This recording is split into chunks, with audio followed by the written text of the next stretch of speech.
I'm great, thanks. Assalamualaikum warahmatullahi wabarakatuh. Brothers and sisters. Yeah. In between of us, we have Jim Stevenson here today. He's a councillor for Ward 3, which includes Taradale, Martindale, Saddle Ridge, Skyview Ranch, and North Hill communities. He has been the councillor for this ward since last 7 to 8 years.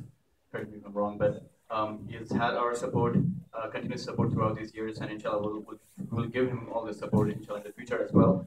He is here today to give you an update on the masjid project, where the project stands right now, and what's happening with the whole rezoning application. Okay, thank you, and good afternoon. And just to make it clear, you called me Mr. Stevenson, but Mr. was my father, and I'm Jim, so just so you know. It is great to be here with you. I wish that I had better news as far as the speed of the development of the Saddle Ridge Cell D. I mean, we were just talking outside there, and I said I was sure that I was going to be able to be at this stage that we're at right now in August of 2014. I thought we were going to be at this stage early in 13, but it hasn't happened that fast. But there's a lot of very good progress taking place. In fact, I just had a meeting this morning, and there's another meeting next week. What's happened is we had a meeting of all the landowners. The city called a meeting of all the landowners. I think we had representatives from your group there at that meeting. And then we did I had the city set out a survey, and the survey results all just came back in last week. That survey was to the landowners, and I just got the results of that survey this morning, and it's very encouraging. We actually have there's 32 parcels. If you're not familiar with the area there, yours is one parcel out of 32. But out of that 32, the survey came back that there's over 15 of the landowners that are interested in developing right away. And so if that's the case, if we've got, and besides that 15, by the way, there's another 4 that are already in process. So that means really 19 altogether. And if we can move forward knowing that that many out of the 32 are prepared to develop right away, it means that the city is more, and I have more chance of convincing my colleagues on council to front end the money to put in the development. It's a lot of, it's tens of millions of dollars to put in all the services and to build the storm pond.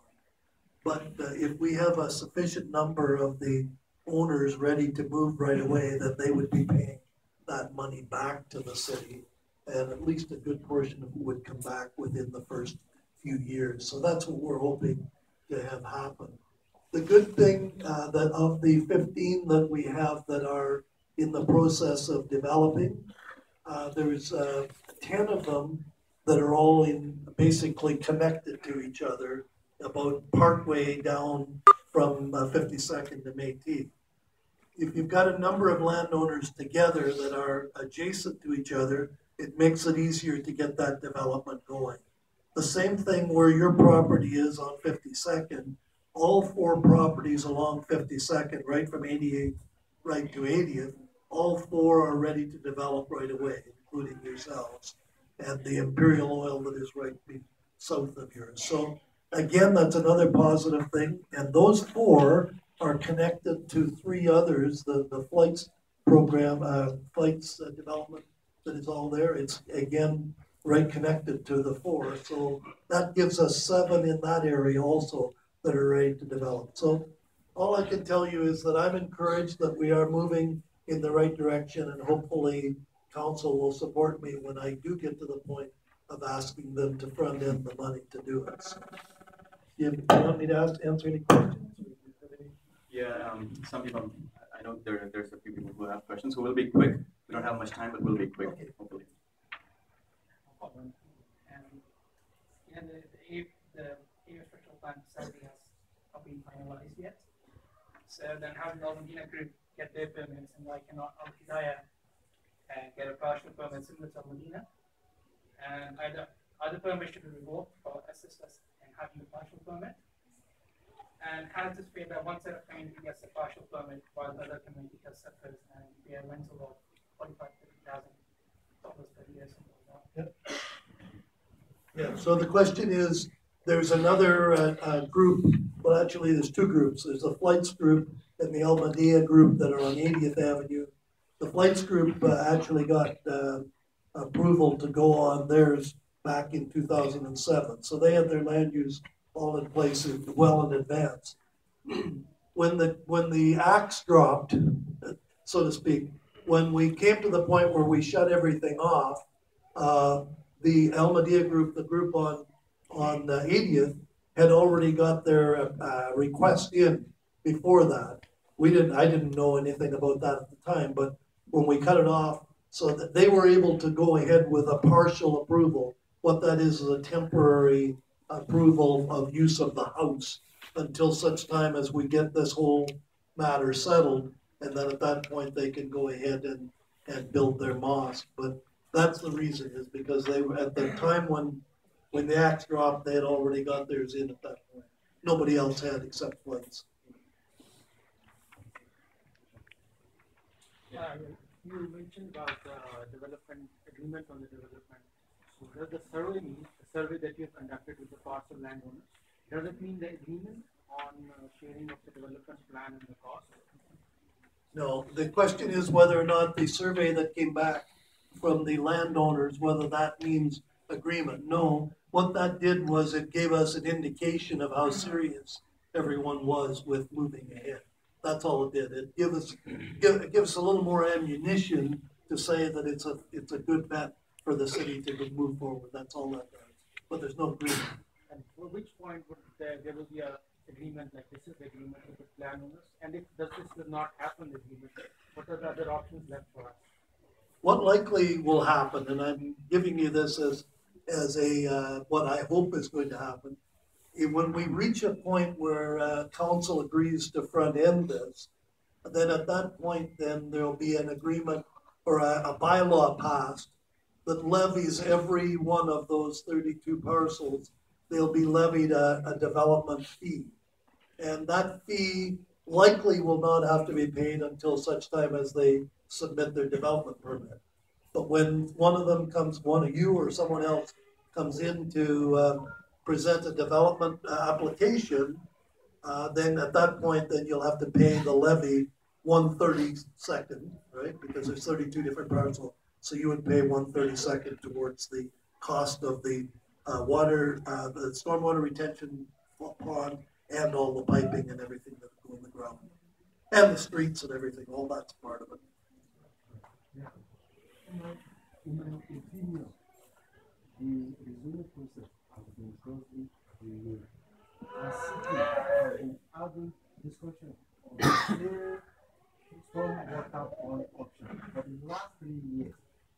And their rezoning application has been submitted, acknowledged, and under process for the past 5 years. This is unbelievable. Why is it taking city a long time to have a plan and put it into implementation? What the question is why does it take so long to do this? Because this has been under discussion for so long, for 5 years.